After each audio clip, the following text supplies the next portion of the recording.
আমি আসতাম না, এসছি, কয়েকটা ভাই আমাকে ধরে ছাড়লো না।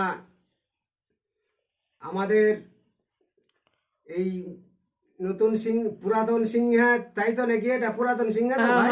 আচ্ছা, এই পুরাতন সিংহায় মোহাম্মদ ডালিম শেখ, মোহাম্মদ সামায়ুন শেখ, মোহাম্মদ শফিকুল শেখ, সাইদুল শেখ এবং আরো অনেকে আমাকে ধরে ছাড়লো না। বললো, দাদা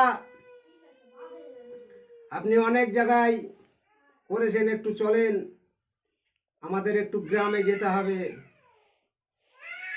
একটু গিয়ে একটু মানুষকে বুঝাবেন। আমি তাই এসছি, তাই বলছি,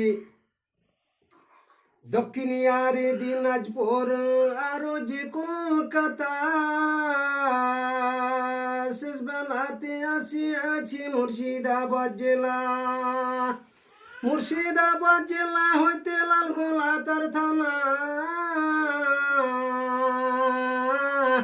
নসিপুর অঞ্চল ভাই গ্রাম সিংহাসন মারা। বাবাজি আমার ভাইরা, আমারও দরদি মুসলমানেরা, এইখানে হচ্ছে গ্রামে একটা জুম্মার মসজিদ আছে, কিন্তু বাবাজি ভাইরা এরা আমাকে যে কয়েকজন মিলে দাওয়াত দিয়েছে, মোহাম্মদ ডালিম শেখ, সামায়ুন শেখ, শফিকুল শেখ, সাইদুর রহমান, এই ধরনের যারা ঠিকাদার আছেন বাবাজি ভাইয়েরা, এই ঠিকাদারেরা বলল, ভাই চলেন চলেন আমাদের গ্রামে গিয়ে একটুখানি জলসা করবেন। আমরা নামাজ পড়তাম না, আল্লাহ আমাদেরকে হায়াত দান করেছে, আমাদেরকে আল্লাহ পাক হায়াত দান করেছেন, তাই একজন ভদ্রলোক মসজিদের জায়গা পাচ্ছিলাম না, আমাদেরকে একজন মসজিদের জায়গা দিয়েছে। এই মসজিদ ভেবে ভাইয়েরাই আমার, বন্ধুরাই আমার, আমরা জলসা দিয়েছি।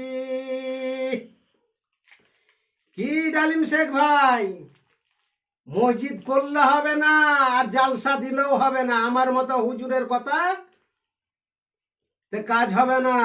যে রাব্বানা জানাম নান ফসনা, হে আল্লাহ তাআলা ডালিম শেখকে আল্লাহ তুমি জান্নাতবাসী করে দিও। জান্নাত কে করবে? কে দেবে? জান্নাত দিতে গেলে আল্লাহ দেবে।